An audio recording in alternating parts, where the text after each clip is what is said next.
ಚಿಕ್ಕಮಗಳೂರಿನಲ್ಲಿ ಇವತ್ತು ಕಾಂಗ್ರೆಸ್ ಹಾಗೂ ಬಿಜೆಪಿ ಕಾರ್ಯಕರ್ತರ ನಡುವೆ ಹೈ ಡ್ರಾಮವೇ ನಡೆದಿತ್ತು. ಈ ಸಂದರ್ಭದಲ್ಲಿ ಎಂಎಲ್ಸಿ ಸಿಟಿ ರವಿ ಅವರ ಮೇಲೆ ಹಲ್ಲೆಗೆ ಯತ್ನ ಮಾಡಲಾಗಿದೆ ಅನ್ನುವಂಥ ಆರೋಪ ಕೂಡ ಕೇಳಿಬಂದಿತ್ತು.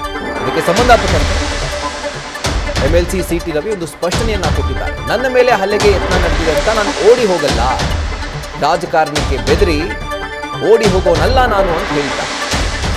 ಚಿಕ್ಕಮಗಳೂರಿನ ರಾಂಪುರದಲ್ಲಿ ಸಿಟಿ ರವಿ ಅವರ ಮೇಲೆ ಹಲ್ಲೆಗೆ ಯತ್ನ ಮಾಡಲಾಗಿತ್ತು ಅನ್ನುವಂಥ ಆರೋಪ.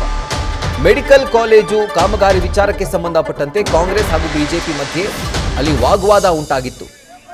ಈ ಕಾಮಗಾರಿಯನ್ನ ನಡೆಸಲಿಕ್ಕೆ ಹಣ ಬಿಡುಗಡೆ ಮಾಡಿದ್ದು ಬಿಜೆಪಿ ಸರ್ಕಾರ, ನಾನು ಬಿಡುಗಡೆ ಮಾಡಿಸಿದ್ದು ಸುಮಾರು 206 ಕೋಟಿ ರೂಪಾಯಿ ಅನುದಾನವನ್ನು ನಾನು ಬಿಡುಗಡೆ ಮಾಡಿಸಿದ್ದೇನೆ. ಆದರೆ ಈಗ ಕಾಂಗ್ರೆಸ್ ಸರ್ಕಾರದ ಅವಧಿಯಲ್ಲಿ ಈ ಕ್ರೆಡಿಟ್ ಅನ್ನ ಅವ್ರು ಪಡ್ಕೊಳ್ತಿದ್ದಾರೆ ಅನ್ನುವಂಥದ್ದು ಬಿಜೆಪಿ ನಾಯಕರ ಆರೋಪ. ಖುದ್ದಾಗಿ ಸಿಟಿ ರವಿ ಅವರೇ ಈ ಒಂದು ಆರೋಪವನ್ನು ಮಾಡ್ತಿದ್ದಾರೆ.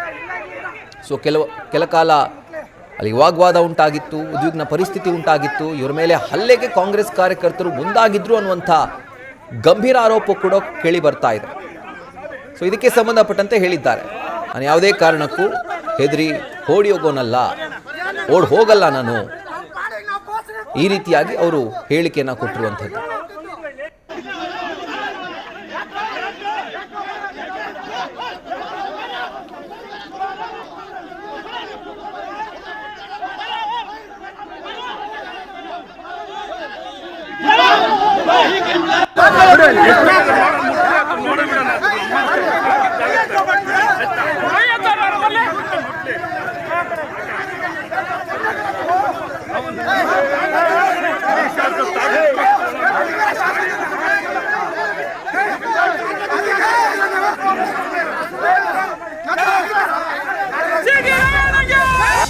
ಈ ಮೂಲಕ ಹೆದರಿಸಿ ರಾಜಕಾರಣ ಮಾಡ್ಬೋದು ಅಂತೇಳಿ ಬಯಸಿದ್ರು.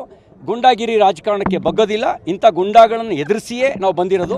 ಮತ್ತು ಇವ್ರದ್ದೇನು ಹಣೆ ಬರ ಅಂತ ನಮಗೆ ಗೊತ್ತಿದೆ. ಈ ರೀತಿ ಬೆದರಿಕೆ ರಾಜಕಾರಣಕ್ಕೆ ಬೆದರಿ ಓಡೋಗುವ ಜಾಯಮಾನದವ್ರು ನಾವಲ್ಲ. ಹಲ್ಲೆ ಪ್ರಯತ್ನಕ್ಕೆ ಮಾಡಿದರು, ಆದರೆ ಓಡೋಗುವಂಥ ಹೇಳಿ ನಾನಲ್ಲ. ಎದುರಿಸಿ ನಿಂತ್ಕೊಳ್ತೀವಿ.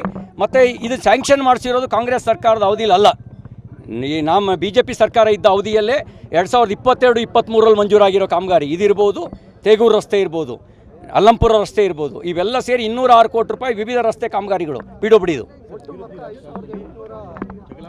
ಅಭಿವೃದ್ಧಿ ವಿಷಯದಲ್ಲಿ ನಾವು ಸಹಕಾರ ಕೊಡ್ತೀವಿ. ನೋಡಿ, ಈಗ ನಮಗೆ ದೇವರು ಅವಕಾಶ ಕೊಟ್ಟಿದ್ದ.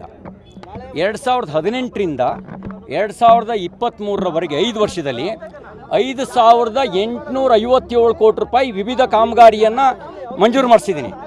5,857 ಕೋಟಿ ರೂಪಾಯಿ ಮಂಜೂರು ಮಾಡಿಸಿದ್ದೀನಿ ವಿವಿಧ ಕಾಮಗಾರಿನ.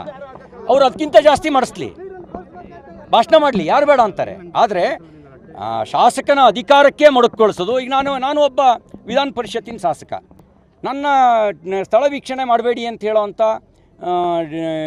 ಅಧಿಕಾರ ಯಾವನಿಗಿದೆ? ಬೀದಿ ರೌಡಿಗಳನ್ನು ಬಿಟ್ಟು ರಸ್ತೆಯಲ್ಲಿ ಬರೋದು ತಡೆಯೋ ಪ್ರಯತ್ನ ಮಾಡ್ತಾರಾ? ಗುಂಡಾಗಿರಿ ಮಾಡ್ತಾರಾ? ಸತ್ಯ ಹೊರಗೆ ಬರಬಾರ್ದು ಅವ್ರಿಗೇನು ಅಂದರೆ ನಾನು ಬಂದ ತಕ್ಷಣವೇ ಸಿಟಿ ರವಿ ಕಾಲದಲ್ಲಿ ಮಂಜೂರಾಗಿದ್ದು ಒಂದು ಸತ್ಯ ಹೊರಗೆ ಬರುತ್ತೆ. ದಾಖಲೆಗಳನ್ನು ಮುಚ್ಚಿಡೋಕ್ಕಾಗಲ್ಲ. ದಾಖಲೆಗಳು ಅದನ್ನೇ ಹೇಳ್ತವೆ. 2022-23 ಸಾಲಿನ ಕಾಮಗಾರಿ ಅಂತಲೇ ಹೇಳ್ತವೆ. ಮೆಡಿಕಲ್ ಕಾಲೇಜ್ ಏನು ಕಾಂಗ್ರೆಸ್ ಕೊಡುಗೆನಾ? DC ಕಾಂಪ್ಲೆಕ್ಸ್ ಏನು ಕಾಂಗ್ರೆಸ್ ಕೊಡುಗೆನಾ? ಕೆರೆ ನೀರು ತುಂಬಿಸೋ ಯೋಜನೆ ಏನು ಕಾಂಗ್ರೆಸ್ ಕೊಡುಗೆನಾ? ಜಲ್ ಜೀವನ್ ಮಿಷನ್ ಏನು ಕಾಂಗ್ರೆಸ್ ಕೊಡುಗೆನಾ? ಇದ್ಯಾವುದು ಕಾಂಗ್ರೆಸ್ ಕೊಡುಗೆ ಅಲ್ಲ. ನ್ಯೂಸ್ ಫಸ್ಟ್, ನಿರ್ಭೀತಿಯಿಂದ ನಿಮ್ಮ ಪರವಾಗಿ.